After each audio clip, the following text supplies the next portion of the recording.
Hello and welcome to Crooked House Gaming. Here at Crooked House Gaming, we like to explore the gameplay of simulation games, usually through a series of Let's Plays. In this episode, we will continue to explore the gameplay of Democracy 4. Democracy 4 is a political sim that lets you choose the role of a world leader and govern a country. If this sounds like something that you'd be interested in, be sure to hit that like button. And if you're new here, welcome. And be sure to hit that subscribe button so you won't miss any future episodes. In this episode, we will be continuing our gameplay as Prime Minister of Canada. When I hit the button, we will be entering the first term of our fourth year of our third term as Prime Minister of Canada. Let's see how we did. Hunger strike. There is an urgent policy question that requires your immediate attention. Convicted terrorist has gone on a hunger strike demanding that he be allowed visits from people thought to be associated with terrorist groups. We do not have the evidence to arrest his colleagues and are currently banning all visits for this prisoner, but it looks like he will go through with his hunger strike threat and may well die in his cell. Allow visits. We might not like this man or what he stands for, but we cannot allow him to die in a cell. Doing so would only reduce us to the level of the terrorist and would also almost certainly make a martyr out of him. We should let him have visitors whilst in prison. Prevent visits. We do not negotiate with terrorists. It's as simple as that. They will only perceive any negotiation or relaxation of the rules on our part as a sign of weakness. If he dies in prison, then that's his decision and we should not be concerned. No, we're gonna allow visits. The religious are happy at plus 15%, liberals are happy at plus 22%, and we're seen as compassionate at plus 10%. Budget report. The International Credit Rating Agency rates our government as a B. This is a bad sign and is pushing up the rate of interest we pay on our debt. We must address this. Election report. Our party, the Radical Reform Party, is getting more popular. In the last quarter, we added 682,332 new members and 52,487 new activists. Economic forecast. The global economy is in a recession and this is having a negative effect on our GDP. Cabinet report. The loyalty of your ministers can best be described as fanatical. Their effectiveness is generally considered to be fair. Polls report. The people are indifferent to your government. We estimate getting 53% of the vote in an election. We have 19 political capital to spend. Foreign investor tax break. Special tax break given to large foreign-owned multinational companies to encourage them to invest in our country. This could include tax-free periods, introductory rates of corporate tax, and straight subsidies to encourage investment. Helps to encourage investment from overseas, but will be seen as incredibly unpatriotic and pandering to the whims of huge foreign capitalist organizations. I'm looking at this because our credit rating is a B, and I'm trying to improve that. The Patriots' view of us will go down, high earnings will go up, foreign investment will go up, business confidence will go up, and foreign relations will go up. Let us implement this policy. Let us raise it to high, and we'll apply the changes. We have 9 political capital to spend. Agricultural subsidies. For strategic reasons, some governments are happy to pay subsidies to farmers to ensure the security of the nation's food supply. This goes against free market economics and can also be very expensive, but it does safeguard jobs and votes in the agricultural communities. This is 24% popular with the vote. We're going to go all the way to the end. We're going to use 3 political capital, and we are going to apply the changes. We have 6 political capital to spend. Organic farming subsidies. Supporters of organic farming say the state should subsidize this method of farming because the perceived health benefits of food without artificial flavoring and additives. Naturally, this is popular with the farmers and the environmentalists, but some people see it as a pointless distortion of what should be the free market. This is 29% popular with the vote. I am looking at this to lower the price of food and to address our obesity issue in our country. We're going to use 5 political capital, go all the way to the end, and we're going to apply the changes. We have 1 political capital remaining. Recycling. Supporters of recycling argue that dumping waste in landfills just isn't a long-term solution and the government needs to show the way by providing facilities to recycle as many waste materials as possible. This might include recycling newspapers, cardboard, bottles, and even some plastics. This is 100% popular with the vote. We will use our last political capital and we will apply the changes. We have 0 political capital to spend, and thus we are at the end of our first term of our fourth year of our third term as Prime Minister of Canada. Let's hit that button. We will now be entering the second term of our fourth year of our third term as Prime Minister of Canada. Let's see how we did. Credit rating downgraded. The major international credit agencies have downgraded the status of your government debt. This is likely to have a knock-on effect on GDP as foreign companies become wary of investing in our economy, and it will also result in the interest rate we pay on our debt rising. There's a good chance that this will upset our capitalist voters too. You should take action to regain credibility credibility with the ratings agency by reducing the level of debt as soon as possible. Your credit rating is now a triple C. The capitalists are unhappy at -5%. The GDP is affected at -3%, and business confidence goes down at -15%. Budget report. The international credit rating agencies rate our government as a triple C. This is a bad sign. It is pushing up the rate of interest we pay on our debt. We must address this. Polls report your approval rating is disappointing. If we believe the polls, you would get just 33% of the vote. Election report. Our party, the Radical Reform Party, is getting more support. In the last quarter, 529,962 new people signed up to be members. Economic forecast. The global economy is in a recession, and this is having a negative effect on our GDP. Cabinet report. The loyalty of your ministers can best be described as fanatical. Their effectiveness is generally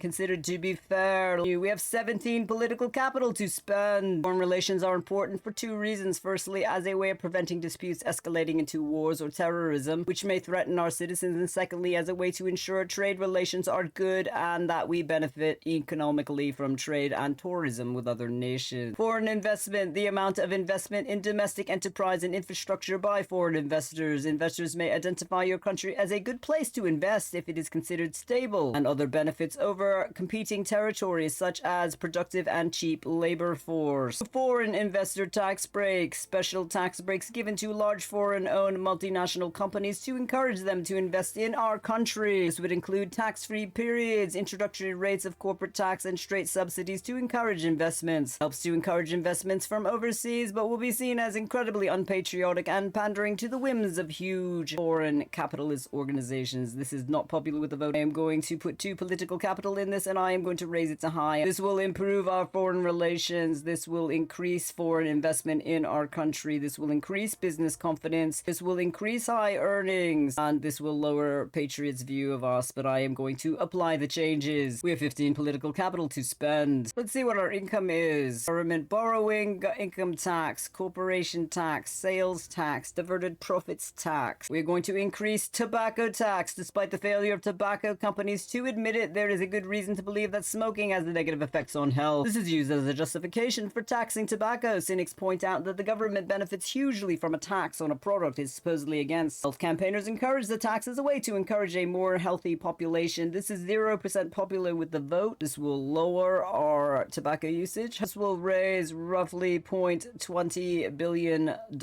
Use 8 political capital and increase tobacco tax to 74%. Let us apply the changes. We have 7 political capital to spend. Alcohol tax. Medically, there is a clear case for the government to tax alcohol in order to discourage consumption because of its negative effects on health and its possible links to social breakdown. On the other hand, those who drink socially see the government benefiting from such a tax to be hypocritical. This is 50% popular with the vote. Right now, our alcohol tax is at 56%. If we increase this to 74%, we will raise roughly $200 million.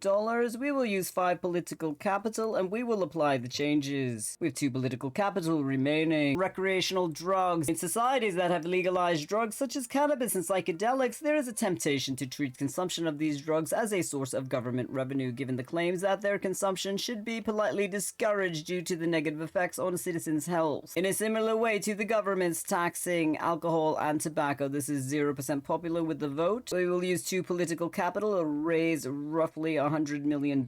We will apply the changes. We have 0 political capital to spend, and thus we are at the end of our 2nd term of our 4th year of our 3rd term as Prime Minister of Canada. Let's hit that button. We will now be entering the 3rd term of our 4th year of our 3rd term as Prime Minister of Canada. Let's see how we did. Too much bureaucracy is causing a drag on the economy. Bureaucracy, when the government has too many policies, too many laws, and too much in the way of administration, it can become a drag on the economy. If citizens need to fill out hundreds of forms in triplicate before starting a new business or expanding one, they are likely to give up or head to a more business-friendly country. We have too many laws and policies that result in an overload of bureaucracy. Try cutting back on unnecessary legislation. Openly gay leader. An openly gay politician has been elected as leader of the opposition. Representation at the highest levels of government has resulted from a sustained campaign against sexuality discrimination in our society. This increases liberalism at +6%. Budget report. The International Credit Rating Agency rates our government as a triple C. This is a bad sign and is pushing up the rate of interest we pay on our debt. We must address this. Polls report the government is not popular popular amongst its citizens. Only 43% of them intend to vote for you in the next election. Economic forecast. The global economy is in a recession and this is having a negative effect on our GDP. Cabinet report. The loyalty of your ministers can best be described as fanatical. Their effectiveness is generally considered to be fair. We have 18 political capital to spend. Carbon tax. A carbon tax is a tax levied on all emissions of carbon dioxide thought to be the main cause of climate change. The tax is effectively a pollution tax and a way to make those individuals and industries who contribute to climate change pay for the damage they cause or reduce emissions. Obviously, the tax is popular with environmentalists and it can lead to a more energy efficient economy. This is 0% popular with the vote. We are going to increase the tax to 70%. We will apply 4 political capital and we will apply the changes. We have 14 political capital remaining. We're going to increase the income tax. One of the most popular ways to raise money for government is a direct tax on people's earnings, deducted at the source by their employer. Income tax is generally a progressive tax. The wealthy pay more as a fraction of their income than the poor, and for this reason it is popular with socialists and the low paid. This is 3% popular with the vote. It's at 50%. We will use 9 political capital. This will raise $7.55 billion if we increase income tax to 59%. We will apply the changes. We have 5 political capital to spend. We have to try to grow our GDP, the gross domestic product of your country. This is defined as the total market value of all goods and services produced within the nation in a year. This is a good general purpose measure of the strength of your economy and the nation's overall wealth. One of the contributing factors is the global economic cycle, which tends to be cyclical and is beyond your control. Stem cell research. A stem cell is a primitive type of cell that can be developed into most types of cells found in the human body. Some scientists claim that stem cell research offers great hope for curing diseases such as diabetes and multiple sclerosis. However, because stem cells are taken from discarded human embryos, many pro-life and religious groups oppose their usage. This is 0% popular with the vote. This will improve our GDP slightly. We'll use 3 political capital and we will apply the changes. We have 2 political capital to spend. State Postal Service. A state-owned and run postal service can make sense because it is a natural monopoly and one where a universal service obligation deliveries to all addresses for the same cost is generally preferred. The Postal Service is also a large creator of employment. This is 11% popular with the vote. We will use 2 political capital, raise this to maximum, and we will apply the changes. We have 0 political capital to spend, and thus we are at the end of the 3rd term of our 4th year of our 3rd term as Prime Minister of Canada. Let's hit that button. We'll now be entering the 4th term of our 4th year of our 3rd term as Prime Minister of Canada. Let's see how we did. GDP is up. Ban non-LED bulbs. There is an urgent policy question that requires your immediate attention. LED light bulbs are incredibly efficient, more so than compact fluorescent and dramatically more than incandescent bulbs. There are calls to ban the sale of older bulbs to encourage everyone to switch to LEDs in order to reduce energy usage and help fight climate change. Ban non-LED light bulbs. Most people simply are not aware of how far LED bulbs have come or how much energy they can save over their lifetime. They have been available for years, but uptake is too slow. A ban on older tech bulbs is the fastest way to get people to adopt new technology, which will be an easy way to make progress in reducing CO2 emissions. Refuse the ban. It's really not that long ago that compact fluorescent bulbs were the new thing, and suddenly there is pressure for everyone to change again. Not only that, the actual energy cost of lighting is already very low. This just adds more government regulation for very little real gain. If the government wants to tax CO2 production, fine, but then let the consumer make their own decisions. We're having a problem with too much bureaucracy, and banning older bulbs would just add to our bureaucracy issue. While we are having environmental protests, I don't wish to add to more bureaucracy in our government. We are going to refuse the ban. The environmentalists are unhappy at -5%. The liberals are happy at +8%. The capitalists are happy at +5%. Budget report. The International Credit Ratings Agency rates our government as a CCC. This is a bad sign. This is pushing up the rate of interest we pay on our debt. We must address this. Polls report. Polls do not look good. Our last poll put us at 44% of the vote in an election. Election report. Our party, the Radical Reform Party, is getting more support. Last quarter, 81,252 new people signed up to be members. Economic forecast. The global economy is in a recession and this is having a negative effect on our GDP. Cabinet report. The loyalty of your ministers can best be described as fanatical. Their effectiveness is generally considered to be fair. We have 18 political capital to spend. We're growing our GDP last term. Let's see if we can do that again. Stem cell research. research. Stem cell is a primitive type of cell that can be developed into most types of cells found in the human body. Some scientists claim that stem cell research offers great hope for curing diseases such as diabetes and multiple sclerosis. However, because stem cells are taken from discarded human embryos, many pro-life and religious groups oppose their usage. This is 0% popular with the vote, but this does help grow our GDP. It does improve our health, and it does improve our technology. Religious are unhappy, as are the conservative. We will put 6 political capital in this. We will raise it to medium. We will apply the changes. Legalize sex work. Conservatives claim that legalization of prostitution would mark a severe decline in family values. Others claim that as prostitution is unlikely to disappear, even if legal, it's better for society and sex workers that the practice is regulated and monitored rather than criminalized. This is 52% popular with the vote. This will help to improve our GDP. This will lower crime slightly. This will increase gender equality. This will self-employed members, and it would probably increase our tourism. Let us use 7 political capital. We will raise this to high, and we'll apply the changes. We have 5 political capital to spend. Science funding. In some countries, the majority of research is funded by private companies. State-sponsored science can be useful for investing in very long-term research projects or those that may not be commercially rewarding. The benefits of state sector research are freely available to the entire population rather than patented by corporations. This is 100% popular with the vote. Right now, we are investing in particle accelerators. We'll use 4 political capital, and we will continue to invest in particle accelerators. This will increase the private space industry, which does increase stability in our country. This will increase state employees. This will increase our GDP. This will increase technology and energy efficiency, and this will reduce unemployment. Let us apply the changes. We have 1 political capital to spend. Art subsidies. Investing public money in arts is controversial with capitalists who see it as supporting uneconomic elitist entertainment, but others see it as vital to a country's culture, boosting our image on the world stage and attracting tourists. This is 92% popular with the vote. Right now we're investing in art galleries. We will be investing in opera houses. Let us apply the changes. We have 0 political capital to spend, and thus we are at the end of our 4th term, of our 4th year, of our 3rd term as Prime Minister of Canada. And thus we are at the end of our episode. Thank you so much for stopping by our cricket house. If you like what you saw, be sure to give it a thumbs up and hit that subscribe button if you want to follow our future episodes. It really helps us out. Have a great week. See you soon.